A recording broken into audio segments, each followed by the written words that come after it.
Ah, see, it tried to get me. Good, I got you.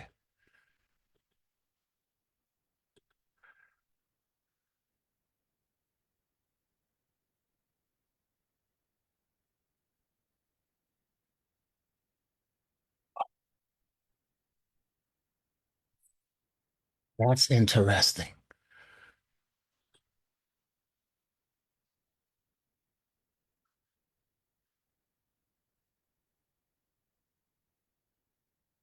Here we go.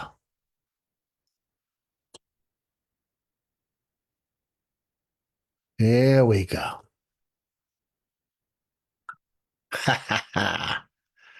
There we go. Hey, I've got less than a minute to go for today's message, but for a second there, it wasn't letting me do it. Great. Ah, technology can only hope to slow me down. It cannot defeat me. And y'all need to remember that. Remember that. Okay, let's roll with this. Man, God is so good. Boom. All right. Let me make sure I'm doing this right, and it looks like I am. Boom. I win. Hey. All right, we got less than a minute to go for today's message.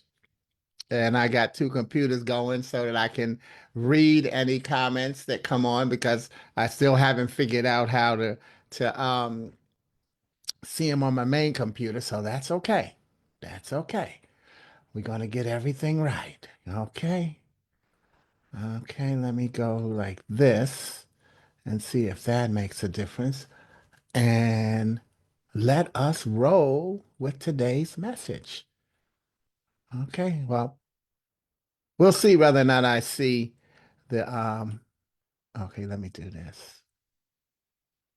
Okay, I can always come back and say thanks to everybody as I go. But hey, welcome to Gift Friday and goodness to you. I say goodness because I don't know whether you're watching morning, afternoon, or evening, but isn't it great to have good in front of your salutation? Welcome to Gift Friday. Now, I call it, let me go backwards here for a second. All right. I don't mind. I don't mind just seeing me do that. How many times I created because how many times have we heard people say TGIF? Thank God it's Friday. But I say, what a Lord does Friday have to the person who took their last breath on Thursday? Or any day before that for that matter. So I use what I've learned through Psalm 92 and 2, and that is it is good to proclaim your unfailing love in the morning, your faithfulness in the evening. Therefore, instead of using TGIF, I use TGIT. Thank God it's today. And then TGIT, thank God it's tonight. Because to have the gift to be able to wake up, go through the whole day, and do it again tomorrow, that's what I'm going to be thanking God for. And I think I got my other. See, as I get better at the technology, I don't mind telling you, as I get better at it, you get better service. And that's what I'm here to do. Loving it, loving it. So, anyway, this gives me another way to look at our celebration today. And that is one of my other favorite scriptures, Matthew 6 and 34. So don't worry about tomorrow, for tomorrow will bring its own worries. TGIT, thank God it's tonight. Today's trouble is enough for today. TGIT, thank God it's today. Yes, darkness always precedes the light. And see, now I'll be able to see when you put comments in the thread.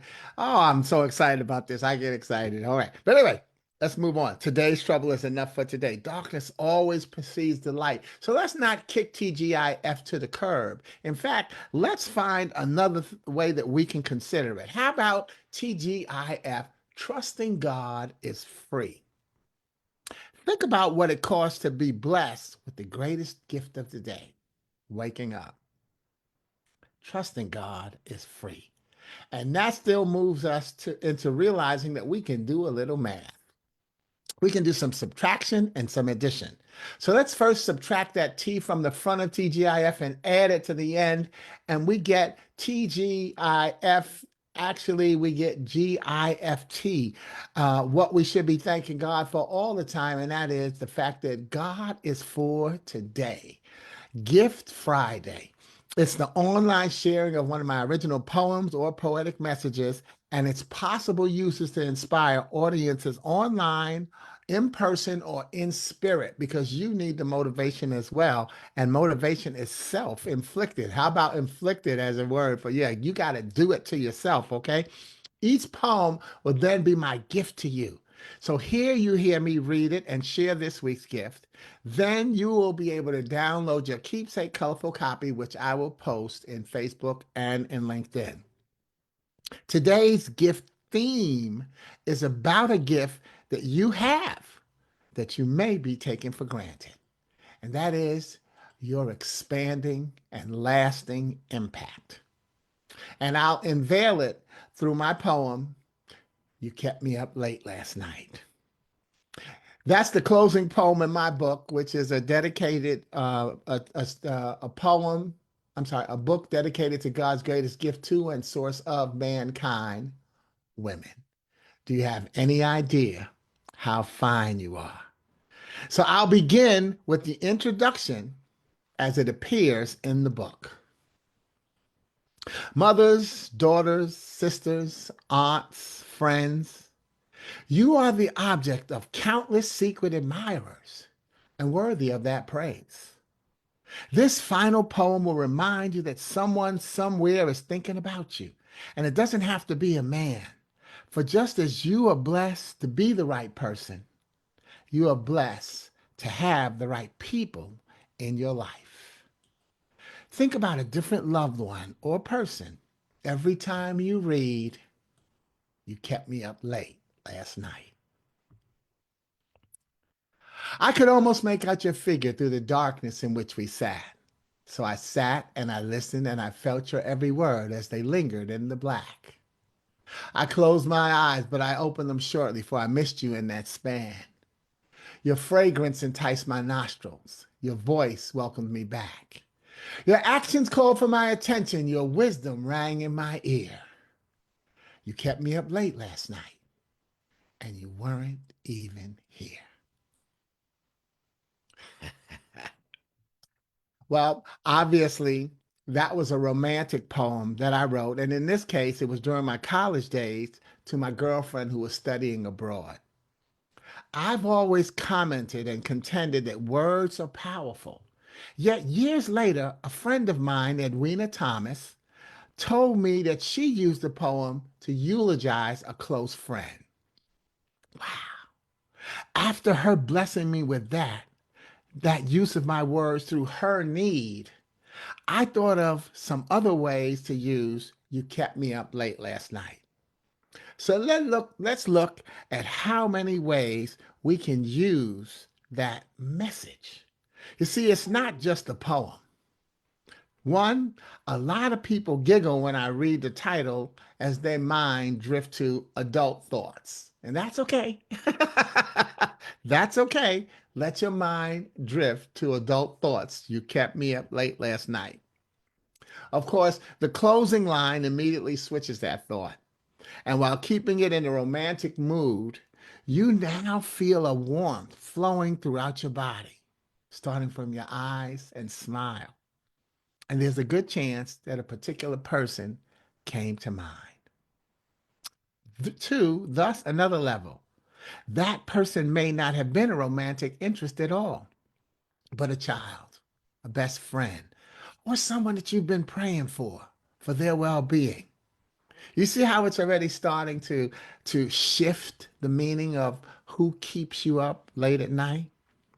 So you can use the message to have a wonderful icebreaker or roundtable discussion and talk about the different relationships in your group's lives. In fact, it's a great self-esteem builder as individuals talk about the loved ones in their lives and then extend it to discuss how those people have shown them that they are worthy. In fact, today on my on Facebook, you'll see a post where I talk about wish you a happy Valentine's Day. Self-love is the key. I believe it's the first principle to sharing love. You have to love yourself so you have something to give and worthiness. Hey, what's going on, Figgy? All right. See, now I got, like I say, I got it to where I can read in the comments. All right, go sporty technology. Okay. Meanwhile, next, I've used the poem as a going away present during military presentations where the families are preparing for deployment. You see, it's so important for military families to not deny their emotions and feelings, as well as for you. But I'm using them as in this example. Denial could cause stress that can lead to ulcers, even anger and resentment of those who are closest to you. Next, as a speaker, it shows commitment to the number one communication skill, listening. A speaker's calling should be to listen to their audience and then have a conversation focused on their concerns. Instead of telling Edwina that she used the poem wrong, I thanked her for using it to fit her need, which extends my conversation to remind you to constantly choose your messengers carefully so that the thought that's keeping you up is not one of fear or dread, but of fun and endearment. And who hasn't been kept up late? Parents, you've done it in your child's first date with a new curfew, where you trusted them when you heard the key in the door and their voice. Maybe you even acted like you were waking up to find out how everything went well. And don't we still say goodnight by telling someone to call me when you get home, whether because it's late at night, the weather's bad, or you feel like they haven't taken a break that day and may be more tired than they're admitting. See, we've all done some of these things. Not only do we and have we all kept someone up late at night, we're all loved and have an impact on someone's life that makes us an important piece of their puzzle. See, life is about going from one puzzle to the next. You're either a small, medium, or large piece of every puzzle in your family, or social lives. Yet, no matter what puzzle piece size you see yourself as, without you, the puzzle is incomplete. We're all loved and have an impact on someone's life that makes us an important piece of their puzzle. Also, words are powerful, and you never know how yours will be used, making them even more powerful. Why? Because you have to know who you are and how powerful you are to trust yourself to share them. And yours just may steer someone in the direction that God has chosen for them. So I didn't tell Edwina she was wrong about how she used my words. I thank myself as well as thanking her, but I thank myself for being blessed that someone would use my words in the way that God saw fit to bless their lives. Which brings me to my final and my newly joyful expansion point. You see, some of my BFs, my broadcast family, get so excited and willing to join and contribute to my posts on my broadcasts. And just this past week, two of them have totally renamed my broadcast. So I thought I'd share that to make this point about someone getting the words according to how God puts it in their spirit. Here's what they said in their comments. First, Daphne, who was joining in on Truth Thursday, she wrote, "Hey, hey, hey, it's Truthful Thursday." And I responded while speaking back to the screen and in the moment. And I said, yes, because we have to be full of the truth, the trust, and the tests that unfold when we recognize that test is the base of testimony. And that's right when she realized she had, updated the name. And I said something else about that. But here's a little bit of our back and forth. She then wrote, whoops. And I wrote, so much easier to say. Truthful Thursday is easier than saying Truth Thursday, right? You are one of my original co authors, and there are WWs. wonderful whoops between us. And she said, that's what's wrong with us baby boomers. We don't read, so we make up stuff.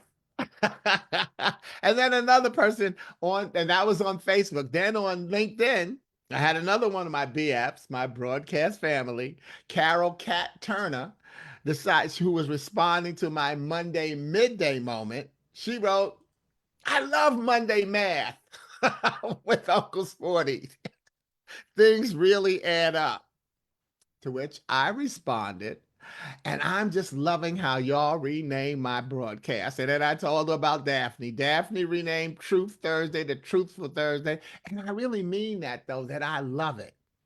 The renames are an expression of freedom to shout out how you've been touched individually to the point where you don't think about what it's called. You share about what you feel. Think about that as you let that sink in. You don't need to care about what something called. You share about what you feel. And if you think about it, well, let me make you think about it, or let me help you think about it. My company name, which a lot of people sometimes don't even think about that, is called The Top Line. Because we hear people talk about the bottom line, but the top line to me is how I feel affects other people. See, how you feel makes a difference. And when I'm helping somebody with their business, I say to them, top line is how I feel affects other people. And then add to that, how other people feel affects your business, but also how other people feel affects you. So don't worry so much about what something is called sometimes. Think about how it makes you feel. And now I'm going off script, but I can't help it. But that begot her updated reply, which was, well, it was hashtag Monday midnight math for me this week. So she's renaming the rename. It's a holy time here in our community with the precious matriarch preparing for a full moon crossing to a Beulah land reunion party and all that goes on with that. So both Daphne and Kat Turner renamed my broadcast, and I totally loved and appreciated it. I totally loved and appreciated it because it means that they were comfortable enough to enjoy how it made them feel and then express that. Hey, Dee Dee, welcome back. Oh, gosh, good to see you over here. See, I'm getting good at it. I got two screens going, Ghost 40. Okay, I relax. I digress. But let me just remind you that comfort, that renaming, that is why that you're blessed to keep someone up late at night. And I thank you for tuning in on this day and enjoying Gift Friday. If you like a copy, the poem will be in the thread. For a copy of the book, go to my new store on Square. Yep. Again, getting some new technology going. And I just want to give acknowledgement to my good brother in Chicago, Bruce Brown, who designed this cover for me when it's my title poem of the book. Do you have any idea how fine you are? And I just said to him, Bruce, draw me a beautiful woman. I don't want her to have any ethnicity. I don't want her to, I just want a beautiful woman. And I think that this is an expression of just beauty. And he didn't look at a photograph. He actually drew one of them axes and a circle. I said, man, this brother is so talented. So I want to celebrate him there as well. So again, now on my Square QR, you can see any of my books and products. I want you to have a safe life starting with this day and this weekend again. Thanks for joining me on Gift Friday, knowing that GIFT, God is for today. So please don't doubt your lasting impact. I'm Sporty King. God bless you. And let me get on over here and just double check some closing comments. All right. Oh, thank you, Dee Dee. How beautiful. Yay. Yay, me. I got it figured out. Go me, go me. Yes. Man, and see, I always like to say, the reason I tell you about things when I'm, learning and doing things with technology. It's because one thing I always say, and it reminds me of one of my good friends, Dr. Jean Lightfoot, rest in peace. She used to always crack up because I say, look, if I'm your IT person, you're in trouble. I said, but the thing is, I won't let technology beat me. And so I will hang in there and figure out technology. Yep. All right. So yeah, thank you, Dee Dee. And the funny thing is, yeah, boys, I'm doing real good if you saw how I used to be doing with this. But again, as in our older years, don't get intimidated by technology. Figure it out and make it work for you. Look, God bless y'all. Stay safe and have a wonderful weekend. Happy Valentine's Day, starting with loving yourself. Peace. Let me get back over here. Bam, me, go me. Nice.